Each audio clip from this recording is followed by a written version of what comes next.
निमिष शब्द को समझना उपयोगी है। निमिष उस हिस्से को कहते हैं समय के जिसको तौला ना जा सके, मापा ना जा सके। सेकंड नहीं, मिनट नहीं। निमिष का अर्थ होता है जो तुलना के बाहर है, इतना छोटा है। जैसे कि भौतिक शास्त्री कहते हैं कि परमाणु का जब विस्फोट करते हैं और इलेक्ट्रॉन हमारे हाथ लगते हैं तो उनमें कोई वजन नहीं, वे तौले नहीं जा सकते।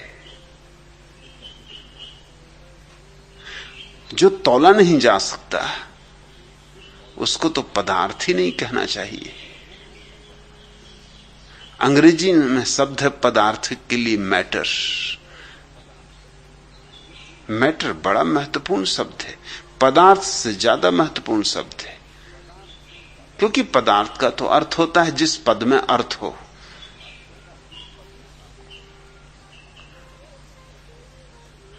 मैटर बनता है मीटर से।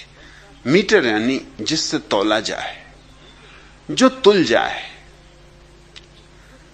मैटर का अर्थ होता है जो तौला जा सकता है। लेकिन इलेक्ट्रॉन तो तौला नहीं जा सकता, मापा नहीं जा सकता। न तराजू पर, न इंच फीटों में कोई उपाय नहीं। इतना छोटा है कि हमारे तौलने के साधन सब मोटे हो जाते, सब स्थूल रह जाते, वह हमारी तुलना के बाहर हो जाता है।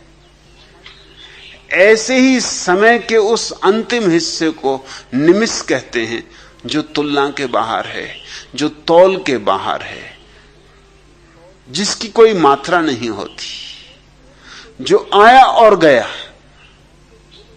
जो आया नहीं कि गया नहीं। दो शिकारी नए नए शिकार खेलने गए थे। दोनों बड़े तत्पर थे, बिल्कुल बंदूक लिए हुए, और तभी एक खरगोश छलांग लगाया, एक झाड़ी से दूसरी झाड़ी में चला गया। दोनों बिल्कुल तत्पर थे, लेकिन फिर भी चूक गए। एक ने दूसरे से पूछा कि मामला क्या हुआ? मैं भी तैयार, तुम भी तैयार, बंदूकों के घोड़ों पर हाथ रखे थे, हुआ क्या, बात क्या हुई? उस दूसरे शिकारी ने कहा, मैं कहूं क्या, जब खरगोश निकल गया तब मुझे दिखाई पड़ा। इतनी तेजी से निकला कि जब निकल रहा था तब तो मैं चूक ही गया। जब निकल गया तब मुझे याद आई कि अरे, मगर तब तक तो देर हो चुकी थी। तब तो गोली चलाने का कोई अर्थ न था। ऐसा निमिष है, तुम्हें जब दिखाई पड़ता तब तक जा ही चुका होता है। जैसी तुम्हें याद आती यह वर्तमान गया, अतीत हो गया। पहचाना कि अतीत हो गया। सिर्फ जिया जा सकता है, जाना नहीं जा सकता। या कि यूं कहो कि जीना ही जानने का एकमात्र उपाय है, क्योंकि तुमने अगर जानने की कोशिश की तो अतीत हो जाएगा, या अगर जल्दबाजी की तो भविष्य रहेगा, अगर जरा सी देर की तो अतीत हो जाएगा। और देर करनी ही पड़ेगी, क्योंकि मन में इतनी गति नहीं है। यूं तो तुमने सुना है बहुत कि मन की बहुत गति है, मगर वो जो वर्तमान का क्षण है मन से भी बहुत तीव्र गति से जाता है। मन उसके सामने कुछ भी नहीं, बहुत पिछड़ जाता है। यह सूत्र सन्यास की आधारशिला है। भविष्यम नानुसंधत्ते, न तो भविष्य का अनुसंधान करना, दौड़ना मत भविष्य के पीछे। ये भविष्य बस स्वर्ण मृग है, मगर हम सब दौड़ रहे हैं भविष्य के पीछे। अलग अलग स्वर्ण मृग हैं, कोई धन के पीछे, कोई पद के पीछे, कोई मोक्ष के पीछे, कोई परमात्मा के पीछे, मगर भागे हुए हैं लोग। कोई यहां नहीं,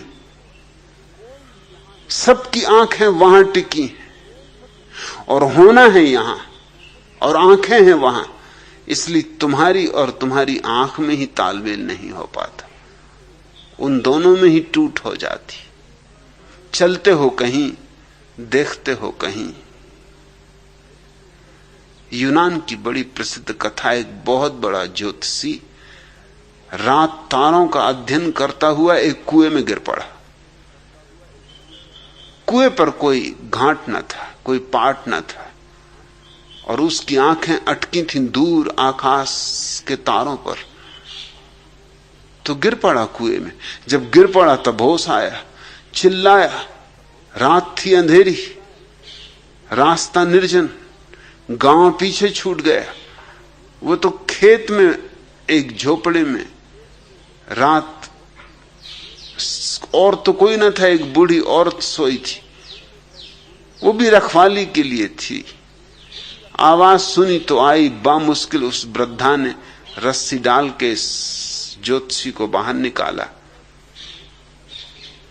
ज्योतिषी ने उसे बहुत बहुत धन्यवाद दिया, बहुत अनुग्रह किया और कहा कि सुन, तुझे शायद पता भी ना हो कि मैं यूनान का सबसे बड़ा ज्योतिषी,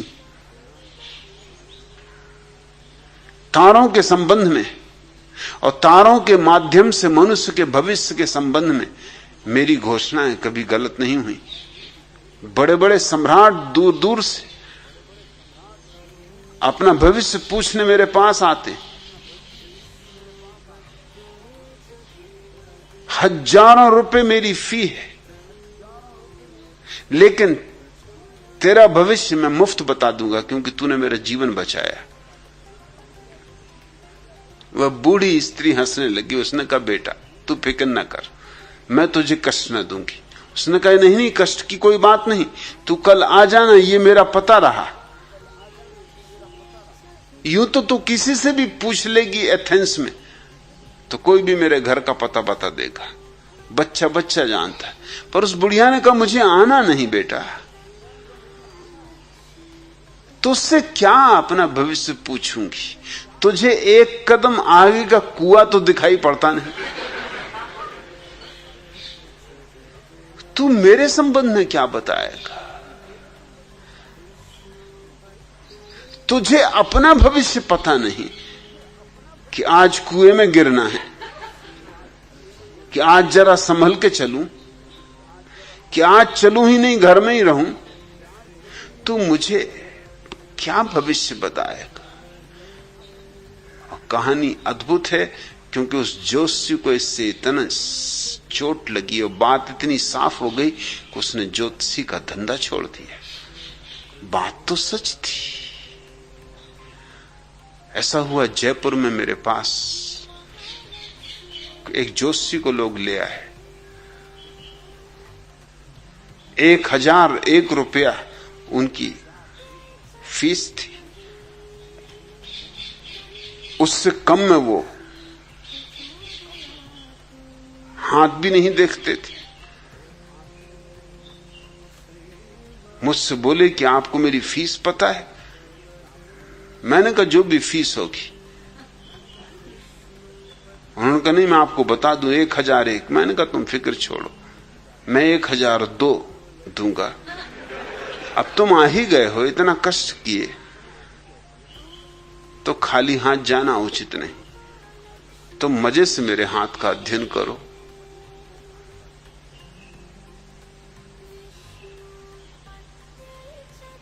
कुछ बातें यहां वहां की उन्होंने कही जो कि बंधी हुई बातें, जो कि जोशी सभी को कहते, जो कि सभी के संबंध में सही होती। थोड़ा बहुत हेर फेर करना पड़ता है और बातें इस ढंग से कहनी होती कि उनमें हेर फेर करने की सुविधा होती, गोलमोल करनी होती।